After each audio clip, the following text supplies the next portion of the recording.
The book of Genesis is the first book of the Bible, and it's the second longest book of the Bible. There are a lot of interesting and well-loved stories in the book of Genesis, like Noah in the ark and Joseph with his many-colored coat. But what's Genesis all about? Well, we're going to look at the book of Genesis, at its story and also the structure of the book. And when we look at how Genesis is structured, we'll start to see what it's about and why it's so important to the rest of the Bible. But before we do that, let's take a quick look at how we got the book of Genesis and why it was written. Now, the stories in Genesis are very old, thousands of years old, and they've been around for a long time before they were ever written down. The stories in Genesis began as oral traditions that were passed down from Hebrew generation to Hebrew generation until they joined the law of Moses in the Torah. So the law of Moses began as a list of conditions that an ancient prophet gave to the Israelites about how they should interact with their God. And so the book of Genesis and the stories therein told about how the people of Israel even came to be. And so they began to be associated with Moses' laws. Over centuries, scribes worked on the books of Moses and the rest of the scriptures, maintaining them and pulling them together into a beautifully constructed Old Testament, which they called the Tanakh. Now, as to why Genesis was written, there are a few reasons, and it makes Genesis a very, very important book of the Bible in terms of understanding how the Bible works. Perhaps most important is that the book of Genesis sets the stage for divine and human affairs throughout the rest of the Bible. The Bible is very much about God's relationship to humans, whether it's God relating to humans through the nation of Israel or God relating to humans through his son Jesus in the New Testament. But Genesis sets that stage and tells us a little bit about the default relationship between humans and God. It tells us a little bit more about humans too. This is where the Bible starts exploring humans' purpose and human nature. Humans begin in the book of Genesis with a really cool purpose, but throughout the book of Genesis we start seeing different elements of humanity that are not so good. It tells Israel's origin story. The nation of Israel had to come from somewhere. Every nation begins somewhere, and this is the collection of stories that the Israelites told each other about where they came from. And then finally, it does give a message of hope for non-Israelites. It's mostly for the Israelites in terms of who was reading it for a very, very long time before Christians came along, but it is relevant to the rest of the world in a couple of ways. Now, a really important thing to know about Genesis is its structure. The book of Genesis is 50 chapters long, but it neatly falls into two larger sections. The first section just looks at the relationship between God and all of humanity, and that's the first 11 chapters. Then, the last 39 chapters, so chapters 12 through 50, really zoom in on God's relationship with the nation of Israel, or rather, the nation of Israel's ancestors. And right in the middle, we see God making a set of promises to a gentleman named Abram, who goes on to be called Abraham. So if you understand the structure, part one has God and humanity, and part two is God and Israel with a covenant set of promises in the middle. Then you're off to a really good start. Now, another cool thing about Genesis structure is that both of these sections fall into roughly 4 subsections. So in the first section, with God and humanity, we have a section on creation, a section on a curse, or when things start getting out of hand, a section on judgment and salvation, and then a section that talks about where the nations of the world came from. Likewise, in the latter part of Genesis, we have sections that are more focused on specific people. So we have a section on Abraham, a brief section on Isaac, a section on Jacob, whose name changes to Israel, and then a section on Jacob's sons, focusing on 2 in particular, Joseph, who's very famous, and Judah, who is not so famous but vital to the rest of the Bible's story. So let's look at these sections in a little bit more detail, starting with section 1, God and humanity. So in the first part of this book, we see God creating everything right from the get-go. So in the beginning, God created the heavens and the earth. And what this story tells us is that while there was chaos, when the earth was formless and void, God brings in order out of that chaos. And not only does God create an orderly world, but he also brings in humans to help him run it. Humans are said to bear God's image, which means they represent God, and they're supposed to reflect the qualities of God, and they're supposed to be running the world almost as governors for God. And the humans get to live in this world with God. In fact, there's a lot of imagery that to the ancient Israelites would have sounded like a temple. And so we end the creation segment with humans and God living together in this garden temple. In the ancient Near East, a temple was a place where the gods and the humans could coexist for a while. And so Genesis opens by saying there was a time when God and humans could be in the same place at the same time. They started in this garden temple, which is important to Hebrews through the rest of the Bible because the Hebrew temple in Jerusalem takes center stage for most of the rest of the Old Testament. Next, we have things getting out of hand with a curse, and there are two really big pieces of this section that are interwoven together. There's this sense of a supernatural or divine evil. A serpent comes into the garden and tricks the humans into rebelling against God.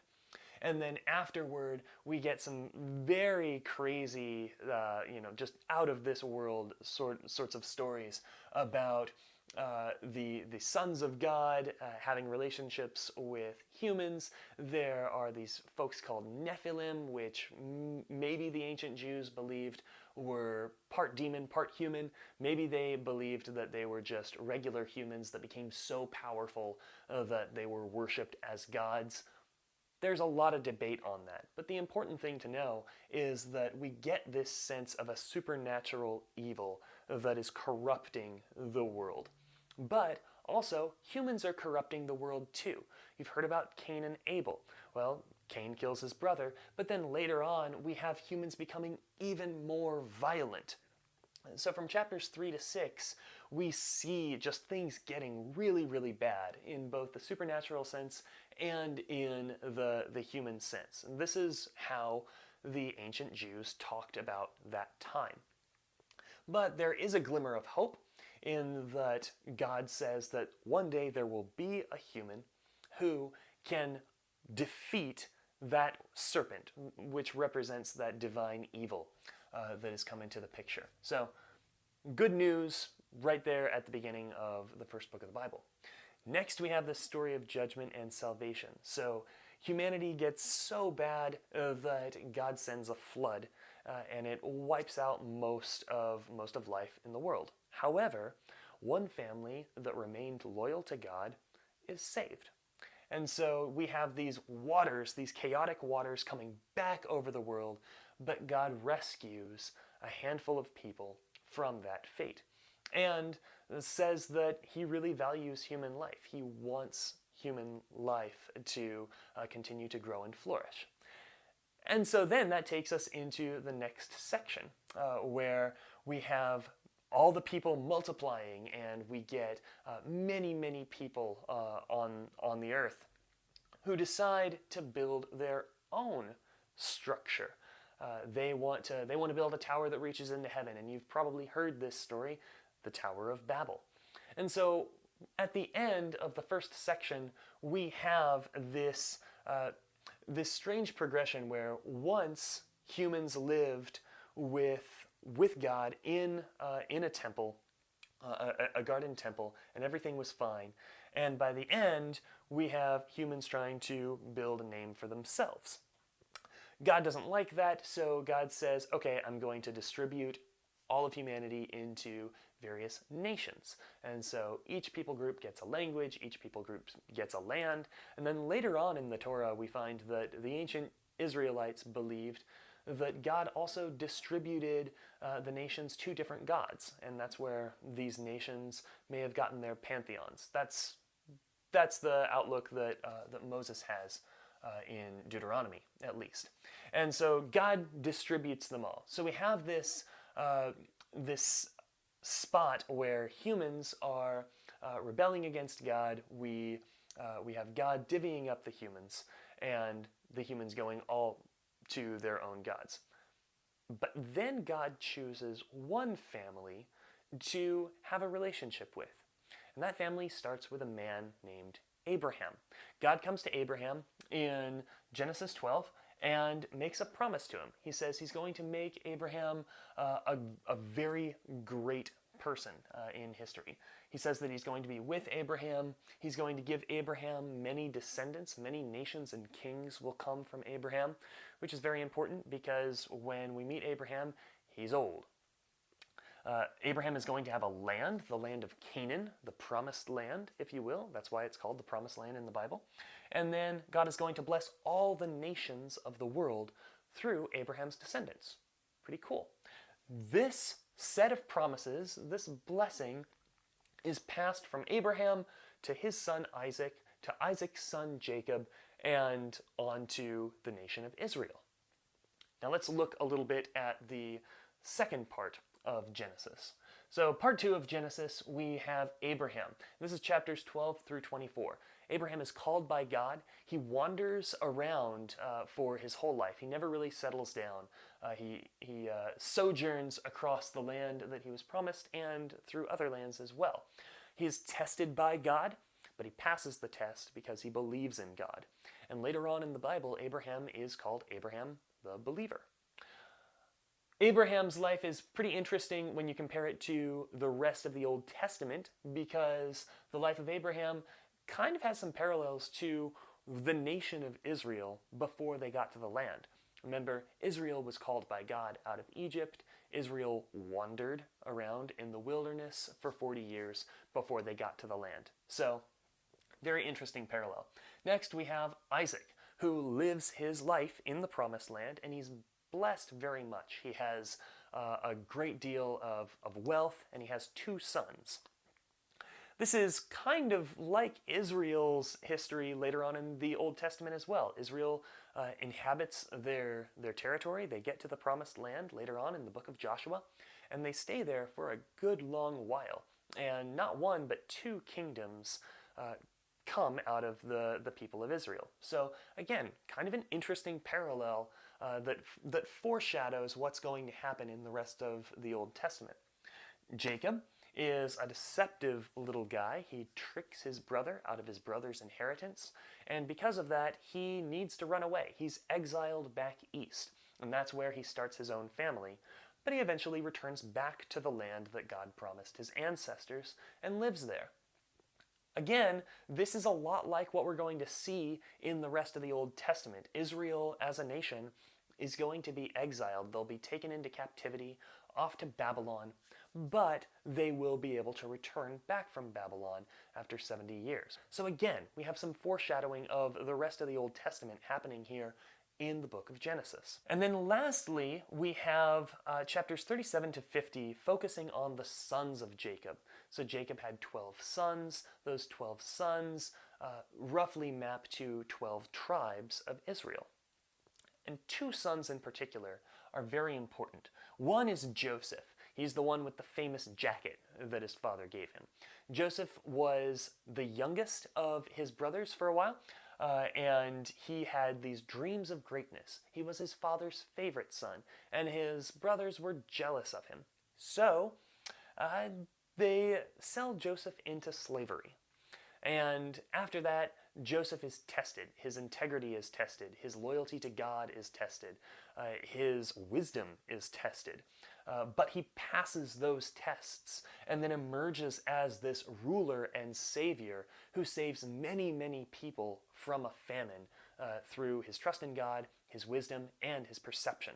So we have this story of someone who was of low esteem in his family, who was betrayed, tested, passes the tests, and becomes this ruler savior. Foreshadows another part of the Bible, right? The New Testament. Judah has some very interesting storylines here as well. So Judah is another one of the sons of Jacob. Judah is the one who has the idea to sell Joseph into slavery. Not a great guy. And then he goes on to make some other really, really weird and bad decisions. But eventually he humbles himself and he offers up his own life on behalf of a later younger brother, and offers to die in his younger brother's stead. And so we have a bit of a story of redemption for Judah, and at the end of the book we have this blessing given to Judah saying that from Judah will come a king who will rule over the nations in peace and justice, and it'll be a really good time. And that's a really cool promise to end on for Judah. So we have these things that are anticipating that messianic king, which Christians believe is Jesus. So both Joseph and Judah give us a taste of what's to come beyond the Old Testament. It's really cool, and you can find all of this in the structure of the book of Genesis itself. So there you have it. That's what Genesis is all about. Thanks so much for watching. I hope this was very helpful to you. And if it was, subscribe to this channel. That way I can notify you once the next video goes live. Thanks so much.